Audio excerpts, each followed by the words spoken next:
Bonjour les amis, j'espère que vous allez bien, je suis Pascal Tréfingui. Alors samedi, vous aurez une vidéo, donc demain vous allez avoir, aujourd'hui vous avez eu une très belle vidéo que j'espère que vous avez trouvée intéressante sur la problématique des quasars, c'est-à-dire comment ce sujet est instrumentalisé par les conspirationnistes. Et on va parler d'un autre sujet des conspirationnistes qui rate jamais une occasion de dire des bêtises.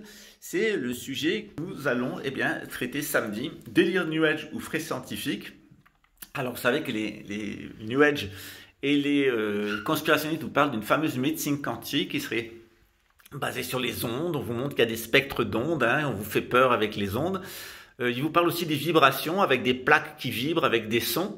Et puis, il vous parle de la mémoire de l'eau, notamment d'un professeur japonais qui parle beaucoup de la mémoire de l'eau. Alors, on va voir ce que dit la science empirique, qu'est-ce que dit réellement la science moderne sur l'électromagnétisme humain, sur l'oscillation de Chandler et sur ce qu'on appelle maintenant l'effet Rocard, puisque le professeur Michel Rocard, qui travaillait au PAN et dans donc le programme d'études des phénomènes aériens non identifiés, et qui a travaillé à la fin de sa vie, lorsqu'il était à la retraite, sur les sourciers et sur l'oscillation de Chandler et sur l'oscillation magnétique du corps humain. Puis on va parler de la mémoire de l'eau avec les travaux du docteur Benveniste et du professeur Montagnier qui les a repris. Et puis du coup, on va s'intéresser à l'effet Kirlian, à la Life Machine, à la machine Prior, aux découvertes de Raymond Rife. On va parler des yogas. Ensuite, on va parler du géomagnétisme, du paléomagnétisme, de l'intérêt de la civilisation des mégalithes, du mégalithisme. Et puis, on va parler des sources sacrées, des sanctuaires et des cures.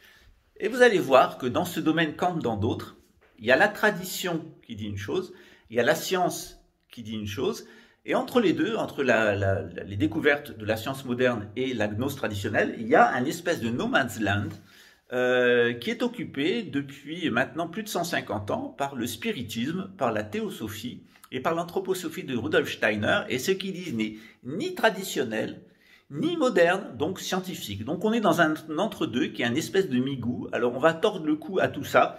Vous allez voir comment les New Ageux sont dans un délire pseudo-scientifique et pseudo-traditionnel. C'est-à-dire qu'ils sont ni dans la tradition ni dans la science, ils sont dans un entre-deux qui est complètement fou. C'est des gens qui sont complètement détraqués, qui à la fois sont incapables de vous soigner de manière traditionnelle, comme le ferait la médecine ayurvédique de l'Inde, ou le ferait la médecine spagyrique d'Europe, autrefois au Moyen-Âge et à la Renaissance, ou comme le fait la médecine traditionnelle chinoise, ou ici les médecines amérindiennes.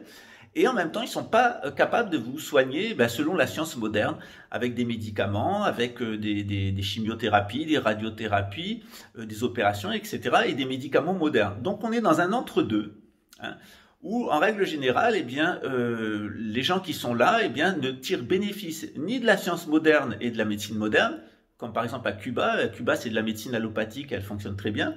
Et ils ne tirent aucun bénéfice aussi des médecines traditionnelles parce qu'ils sont dans un espèce d'entre-deux qui est en réalité une espèce de no man's land intellectuel et qui est rempli de charlatans. C'est des centaines, voire des milliards d'euros dans le monde entier qui sont dépensés dans ces sectes du New Age, où le yoga qu'on vous propose n'est pas le yoga de l'Inde, où la médecine ayurvédique qu'on vous propose n'est pas la médecine de l'Inde, où le shiatsu qu'on vous propose c'est pas celui du Japon, où l'acupuncture qu'on vous propose c'est pas l'acupuncture chinoise. On est dans une espèce de migou, et en même temps on n'a pas les études cliniques et la certitude scientifique que peut nous apporter la science moderne. Donc on va parler de ça, on va parler des zinzins, des patathérapies, et les zinzins de la patapsychologie et les zinzins de la fausse spiritualité, des pseudo-religions que sont le spiritisme, la théosophie et l'anthroposophie de Rudolf Steiner. Après ça, vous saurez vous aiguiller, soit entre le pôle traditionnel de la Chine, de l'Inde, de l'Occident ou des Amériques, soit le pôle moderne qui a été créé sur la base du judéo-cartésianisme depuis le XVIe siècle avec la médecine moderne, mais au moins vous aurez un avis éclairé, ça vous évitera de tomber sur des charlatans avec leur haut diamant, les ondes cosmiques, 10 doigts, 11 doigts, je regarde de loin, je suis fort, et puis les incantations magiques, qui font que les gens qui perdent leur temps, et souvent, leur état médical s'aggrave et ces personnes-là ne tirent aucun bénéfice.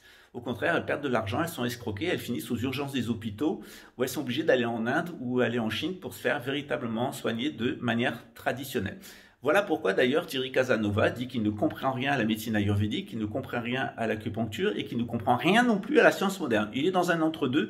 En réalité, c'est nous les traditionnels et les modernes, on n'arrive pas du tout à comprendre ce qu'au fond ce genre de personnes. Donc on va essayer d'y voir clair pour éviter de tomber dans les arnaques conspi des poudres de perlimpinpin.